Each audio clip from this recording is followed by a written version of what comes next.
The Holy Gospel according to St. John, the 11th chapter. Glory to you, O Lord. Let's sit down in chapter 45 verses, and I'll sit down too. Tired. Now a certain man was ill, Lazarus of Bethany, the village of Mary and her sister Martha. Martha was the one who anointed the Lord with perfume and wiped his feet with her hair. Her brother Lazarus was ill. So the sister sent a message to Jesus, "Lord, he whom you love is ill." But when Jesus heard it, he said, "This illness does not lead to death. Rather, it is for God's glory, so that the Son of God may be glorified through it." Accordingly, though Jesus loved Martha and her sister and Lazarus, after having heard that Lazarus was ill, he stayed 2 days longer in the place where he was. After this, he said to the disciples, "Let us go to Judea again." Rabbi, the Jews were just now trying to stone you, and you're going to go there again? Are there not 12 hours of daylight? Those who walk during the day do not stumble, because they see the light of this world. But those who walk at night stumble, because the light is not in them. Our friend Lazarus has fallen asleep, but I am going there to awaken him. Lord, if he has fallen asleep, he will be all right. Lazarus is dead. For your sake, I am glad I was not there, so that you may believe. But let us go to him. Thomas, who was called the twin, said to his fellow disciples, "Let us also go, that we may die with him." When Jesus arrived, he found that Lazarus had already been in the tomb 4 days. Now Bethany was near Jerusalem, some 2 miles away, and many of the Jews had come to Martha and Mary to console them about their brother. When Martha heard that Jesus was coming, she went and met him, while Mary stayed at home. "Lord, if you had been here, my brother would not have died. But even now, I know that God will give you whatever you ask of him." Your brother will rise again. I know that he will rise again in the resurrection on the last day. I am the resurrection and the life. Those who believe in me, even though they die, will live. And everyone who lives and believes in me will never die. Do you believe this? Yes, Lord, I believe that you are the Messiah, the Son of God, the one coming into the world. When she had said this, she went back and called privately to her sister Mary. "The teacher is here and is calling for you." When she heard it, she got up quickly and went to him.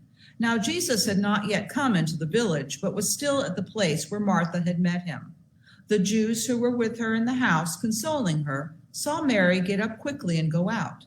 They followed her because they thought she was going to the tomb to weep there.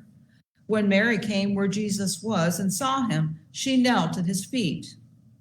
"Lord, if you had been here, my brother would not have died." When Jesus saw her weeping, and the Jews who came with her also weeping, he was greatly disturbed in spirit and deeply moved. Where have you laid him? "Lord, come and see." Jesus began to weep. Some of the Jews said, "See how he loved him?" But others said, "Could not he who opened the eyes of the blind man have kept this man from dying?" Then Jesus, again greatly disturbed, came to the tomb. It was a cave, and a stone was lying against it. "Take away the stone."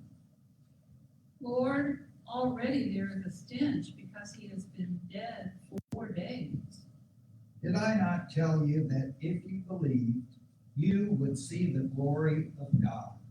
So they took away the stone, and Jesus looked upward and prayed. "Father, I thank you for having heard me. I knew that you always hear me, but I have said this for the sake of the crowd standing here, so that they may believe that you sent me. Lazarus, come out. The dead man came out, his hands and feet bound with strips of cloth, and his face wrapped in a cloth. Unbind him and let him go. The Gospel of the Lord.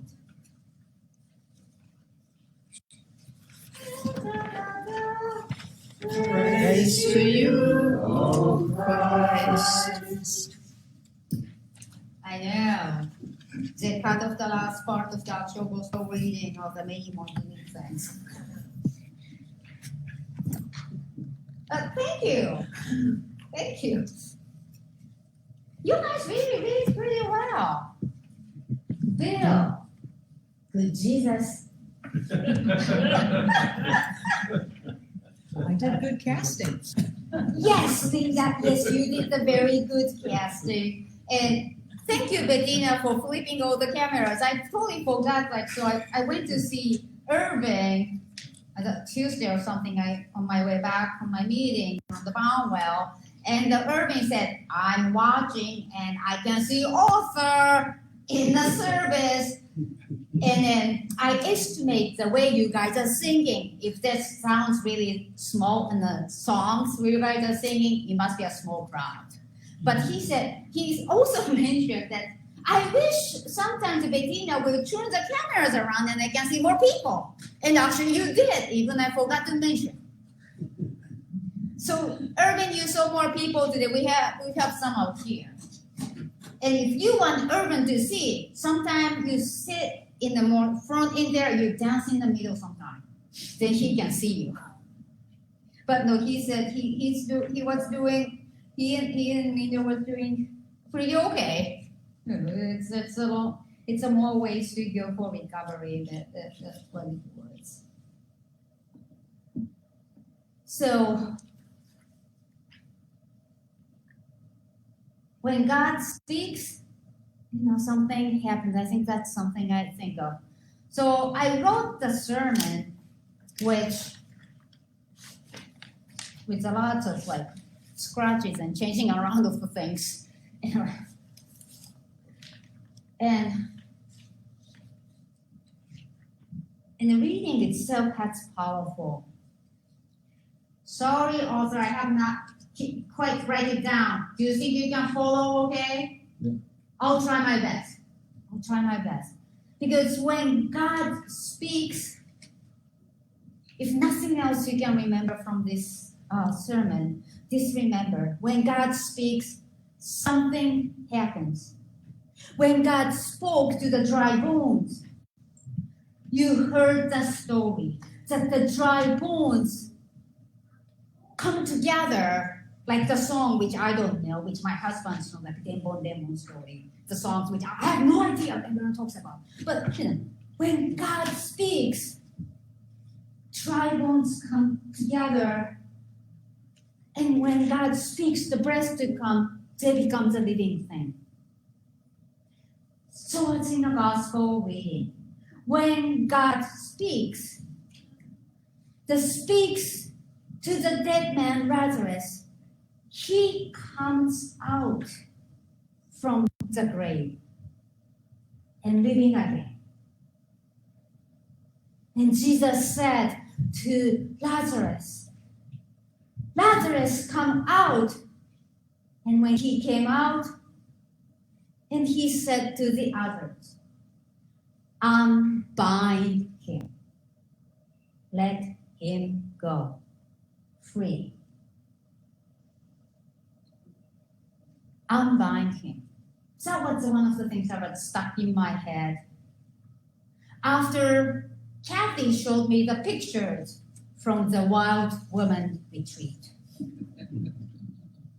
She was showing his phone and I said, look at this. There are, it was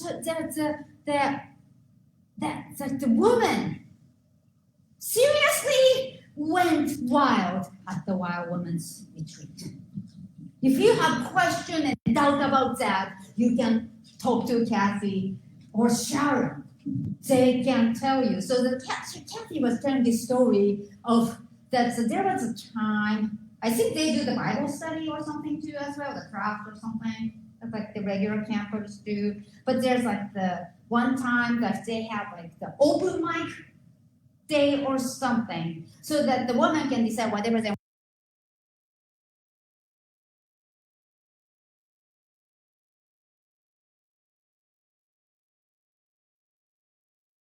want to do.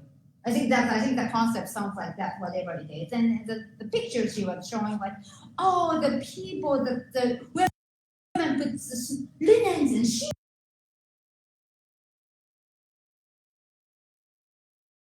on the cupboard, and then begin the sheet ladies coming up telling like something about it. Yeah. And I think there's a word I should not say in the church as well involved in there too.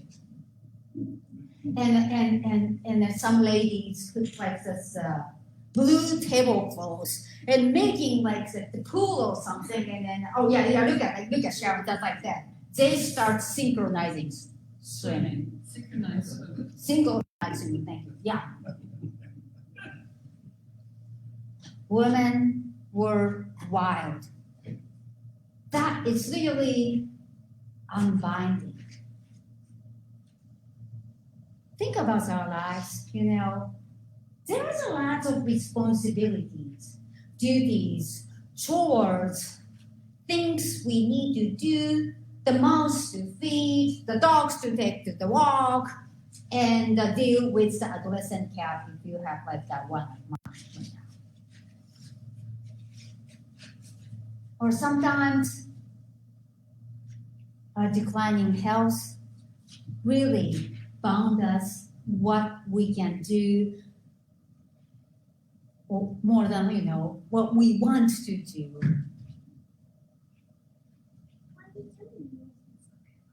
Yeah, we are talking.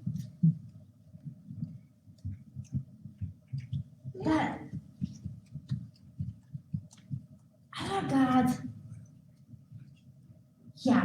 it's a God who speaks and said, unbind him. Unbind. Because you are free to go. You are free to live.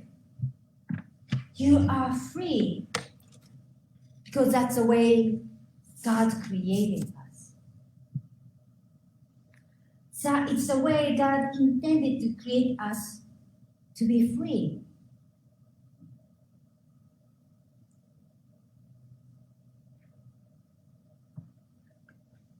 Which does not mean we don't do the chores, we don't feed the people, we don't care for the others. But it means that in our busy days or weary time or so, prayers never ending. In those times, God speaks to us, breathes the Spirit to us so that we will live again.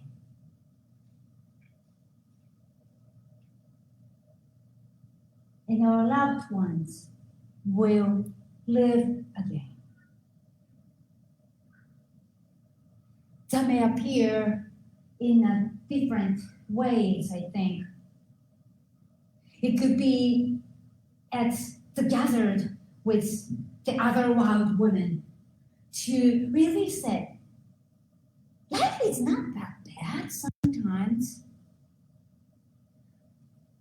Or let's just have fun. It may mean that sometimes when we see like, oh gosh, we are stuck in here and I can't do anything about it.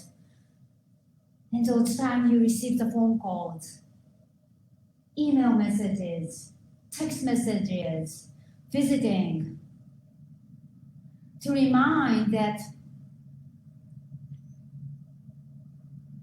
God's care and love all of a sudden surrounding in the moment and said, I'm alive. I'm alive. Actually, that's what the Irving said. The angels show up with the food. And to remind us we are alive. God's love and care is still surrounding us.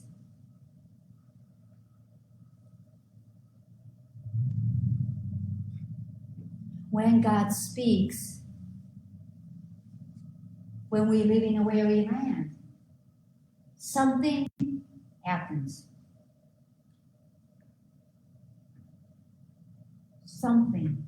The life emerges. I think that's what it to be.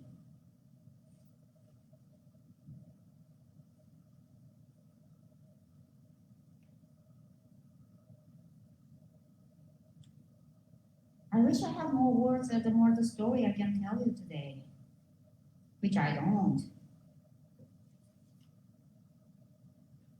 But this I know. Or at least I hope you remember this. God speaks. God knows you. God sees you. And God speaks to you. And when God speaks, the life emerges.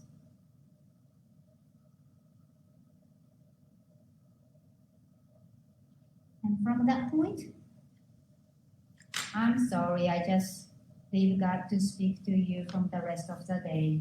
From the story we heard, the story God's people have been talking for years. Because God is a God of life. And this life gives us a gift over and over again. Hi, Miriam. Very fast. Sorry. Oh, no, that's okay. And if you feel you're stuck, like myself right now, God will unbind us and let us go. Go out to love. Go out to live. And go out. I don't know. You fill the blank for me. I think go out to be free. Let's live that way. I'm so sorry. But that I can give to you today. And I pray God will speak to you some more. Amen.